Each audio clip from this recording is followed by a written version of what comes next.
The previous second was shot in the head by someone, but the next second was stopped. Miracle resurrection in the world. The man looked at his forehead in confusion, and a large hole suddenly appeared in front of him. He reached out and touched it in disbelief, but he didn't expect his finger to be able to directly insert it. Just as the man was lost in thought, the doctor working in the morgue walked in and looked at the man pretending to be dead in front of him. The doctor was so scared that he fainted directly. The man who didn't know why picked up his doctor's phone and wanted to call his wife to report his safety, but unexpectedly, a stranger answered the phone. He didn't expect that before his 7th birthday, his wife had already searched for him again. The man concluded on the spot that his death must be closely related to this dog man and woman. At this moment, the doctor who had been scared unconscious woke up. A slap instantly calmed the doctor down. The man, busy with revenge, didn't want to stay any longer and warned the doctor not to disclose the matter. He angrily rushed to his home to find this dog and man to settle accounts with. He first locked his wife in the bathroom, then found his adulterer and punched him directly. Looking at the little white-faced man who had committed adultery and killed his wife in front of him, he was about to cramp and peel off his skin, which scared the little white-faced man to death. Наняли кого-то? Сами вот хрен вы такой сделали. Жена и друг, просто классика жанра, даешь твою мать. Watching the little white face still speaking hard, the man pressed him to the ground with a hammer, but suddenly. This can make men less angry and less aggressive. Just as he picked up the ornaments on the table and prepared to send little white face on the road. Oh my God, don't let me alone. Oh my face, don't Let me alone, beautiful world, don't let me love you. As expected, the most poisonous woman's heart. In order to protect her little white face, the woman was stabbed and lightly brushed. Watching the man struggling with excessive blood loss, little Bai Lian chose not to give up and immediately stepped forward to make another cut. Then, the two of them threw the man's body into the wilderness. But soon, something unexpected happened, and the man miraculously came back to life again. But he couldn't understand why, and as he wanted to understand the reason behind it, he returned to the morgue and sought medical advice. The doctor thought that men were simply medical miracles and should be heavily promoted on television, but the man exploded instantly. Discuss the issue. Маме там, лучшему другу детства, во сне начнешь бормотать, я убью тебя, просто тебя задушу. Ты понял меня? The threatened doctor couldn't bear it anymore, stating that he didn't even know the man's identity and name, and that the man was at most considered an unnamed corpse in his 40s. Don't let. Меня зовут Бай. Это сделала моя жена и ее любовь. Это сделала... Then Shanggu asked the doctor to help him with something, and the doctor agreed out of sympathy, and what they wanted to do was to retrieve Chang Ji's private money over the years. Originally, Shanggu was the second in command of a local gang, and through debt collection, collection of protection fees, and other businesses, he has also made a lot of money in recent years. Every time, he would take out some money to hide in his own small vault. After arriving at the destination, Shanggu asked Asheng to go alone to collect money in order not to expose that he was still alive. When Asheng went upstairs and was about to find the key to open the door, someone unexpectedly opened it from inside.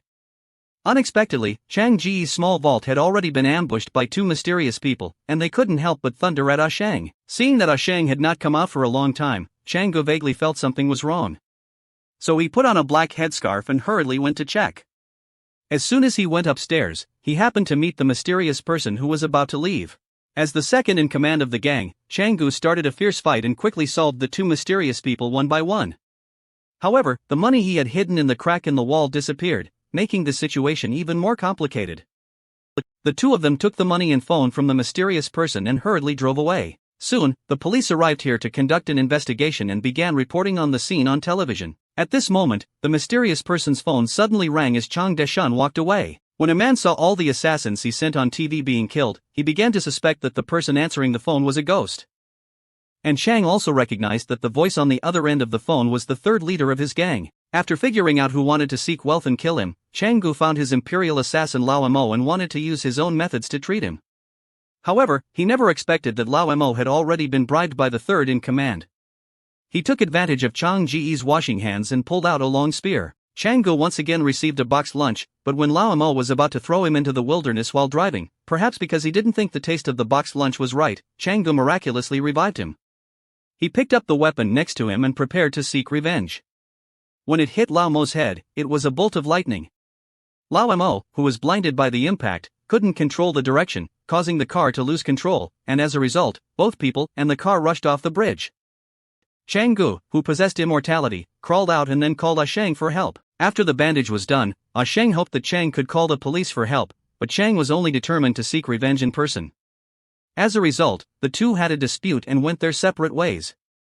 Chang was hit by a speeding car and flew several meters away. Sheng, who witnessed the scene, was stunned and knew that Chang couldn't die on the spot. Sheng quickly went to appease the driver lady not to report to the police. They set up Chang, who was dying without closing his eyes, and prepared to transfer his body. Watching Sheng not only not hold him accountable, but also take the risk of handling his body, the girl mistakenly thought he wanted to eat, so she made a promise to see Sheng tonight. Subsequently, Sheng brought Chang back to the morgue and kindly helped him with bone grafting and healing. Seeing that it will take time for Chang to revive, Sheng decided to go find the previous driver's sister and eat in advance. But just as the two of them were happily eating, Chang, who had stopped in the world, suddenly came back to life. He looked around for a week, but did not find Sheng's figure. Instead, he heard footsteps coming from outside the door. It turned out that the subordinates of the third master found this place, and they came to completely silence Chang. All my friend, don't let me don't. The bald man who lost had no choice but to enter the morgue to check, while Chang, disguised as a corpse, had already touched a small knife. 6 of them died, and another assassin rushed in to investigate. Suddenly, Chang rushed out from behind and launched a surprise attack.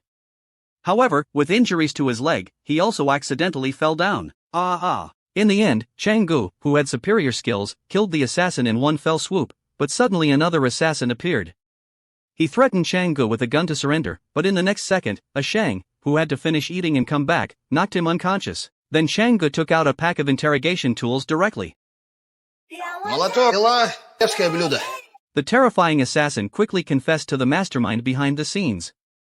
When he found out that it was another person sent by the third leader's family, Chang directly called the third leader's family. Чё молчишь? Узнал? Сердце. Голыми руками. И... Это Анатолий Владимирович, слышь? Это он твои деньги забрал. Боря. Я верну свои деньги, все до последнего рубля. И убью вас всех. И начну я прямо сейчас. Later, the third son helped Chang bring out the old man. As soon as they met, Chang asked the boss for his money. The boss was very confused after hearing this, and he didn't understand what Chang was saying. At this moment, Zaya Sanzi appeared with a gun in hand, indicating that all of this was a trick he had set, and began to mock Changa. Деньги твои аккуратненько их стопочками дома поставил. Ты чё, охренел, что ли, Коль? Originally, the third son not only wanted Chang Ji's money, but also wanted the power of the boss. He happened to take this opportunity to kill the boss and then frame the blame for Chang. Soon, Chang's wife received a call from the police. When she found out that Chang had actually died again, Xiao Bai's face also drew a cross in confusion. However, in a daze, the two of them still bid farewell to Chang and specifically requested to dig the grave 7 meters deeper. When Chang walked around the gates of hell and woke up again, he found himself lying in a pitch-black coffin. Just when he felt extremely desperate, Chang and his girlfriend came to the cemetery with shovel. After probing Chang's grave and determining its location, the two quickly dug him out. Watching Chang Ji's hand twisted into chicken feet, if Sheng arrives later, this coffin may truly become Chang Ji's eternal home. Эту тварь поймаю и задушу вот этими вот. This strong brother is so angry that he swears to bury the dog, man, woman, and mistress in the earth's crust. At this moment, Chang's wife also woke up from his dream with a start. He always felt a bit uneasy, so he mysteriously pulled his little white face to the cemetery. But suddenly, they were stunned by the scene in front of them and froze in place. Chang's grave was unexpectedly dug up. And when this matter reached the ears of the third son, although he couldn't be sure if Chang was a real or fake corpse, he was cautious and still invited the assassin to investigate and set up numerous mechanisms in his own office. When Changa came to seek revenge on Zaya Sanzi with an axe, he found that the office was empty. But suddenly, Chang saw a pile of money lying on the ground. He thought to himself, he had made a fortune now, but unexpectedly, there was no such thing as pie falling from the sky in the next second. Fortunately, Chang had an immortal body. After waiting for Sanzi for 2 hours, Chang decided to help Sanzi choose a painful way to die first. He personally tried to risk his life, but couldn't speak.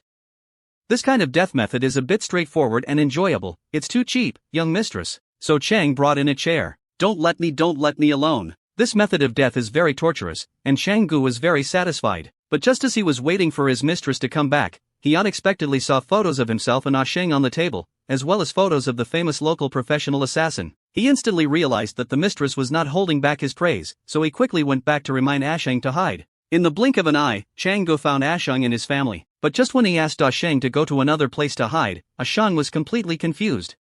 It turned out that the assassin had already targeted them, shooting indiscriminately into the house with a sniper rifle in hand. Chang Gu, who possessed immortality, became a flesh shield to cover the crowd and quickly rushed out. Seeing Chang Gu so difficult to kill, the assassin took out a heavy sniper rifle that could penetrate tanks. When Chang Gu woke up again, he had already arrived at a place full of light. Is this the legendary paradise? With this question in mind, Chang Gu went outside and met an old man passing by. He began to ask, "Hi, today." При советской власти нормально было. At this moment, Asheng suddenly appeared and explained that in order to avoid the pursuit of the assassin, he brought his whole family to the countryside and lived in a bathing center. In the evening, to celebrate Chang's awakening, everyone gathered in the hall and held a party. But just as they were singing and dancing, the figure of the killer appeared outside the window. "I don't want to let me know." Just as the assassin was changing his magazine, Chang quickly summoned everyone to escape through the back door. He alone attracted the assassin to a forest, but within 7 steps, the gun was fast and accurate, and Chang was quickly shot and fell to the ground. After witnessing Chang Ji's tenacious vitality, the assassin stepped forward and directly cleared the magazine. However, Chang Ji's resurrection ability became increasingly incredible, and in less than 2 seconds, he woke up again and began to counterattack. Yeah, but the assassin's strength is terrifying. Luke knocked him down in a few strokes. Strong brother, who couldn't beat him, seized the opportunity and turned around to run, but soon ran to the edge of a cliff with no way to escape. Now he's really going to end his life. Don't let me alone. Chang Gu, who fell to the bottom of the river, drifted all night and was eventually discovered by a camping boy. After daybreak, the misunderstanding was finally explained clearly. Chang Gu sent the map to the boy's father and then tirelessly went to find Asheng and meet them. And at this moment, Asheng and his companions were hiding in a villager's house. They thought the assassin would not be able to find them for a while, but unexpectedly, the elusive assassin quickly came knocking on their door. Just as everyone was almost in despair, Chang appeared with a gun in hand. Just when Chang thought the crisis was over, the killer was wearing a bulletproof vest and nothing happened. Seeing this, Chang quickly caught the killer's attention and led him outside the house. The two of them chased after each other and arrived at a forest. Unable to run, Chang Gu turned around and planned to face them head-on. By saving, Chang Gu kept talking coquettishly and constantly provoking the other party, and the assassin couldn't bear it anymore. He planned to show the color to the starting point, but unexpectedly caught Chang Ji's trap. The killer, who was in excruciating pain, pulled out his knife and was about to break open the clip, while Chang Gu, who had no other choice but to go up and kick him, just stepped up. Then Chang Gu took advantage of the victory to pursue and successfully solve the killer. But after the war, Chang Gu also became weak and seemed to have lost his immortality. Everyone quickly drove their newly purchased car to see Chang for medical treatment. If you have a car purchase plan recently, you can click on the Dongchedi homepage in the bottom left corner, click on the vehicle model list, and use functions such as model comparison and condition selection to compare different model parameters and configurations. At the same time, you can also learn more about car purchase discounts, making it easier for you to buy and choose a car. Please mention your Maybach as soon as possible. Due to the sensitivity of Chang's gang identity, everyone sent him to a private clinic. With the efforts of doctors, the surgery was successfully completed. But at this moment, his arch-nemesis Xiao Sanzi also came to this clinic. It turned out that he had just been in a car accident and urgently needed a blood transfusion to survive. Because the private clinic did not have a blood bank, he was in a lifetime of desperation and even transfused Chang's blood to Xiao Sanzi. And what exactly will happen when this unjust couple wakes up?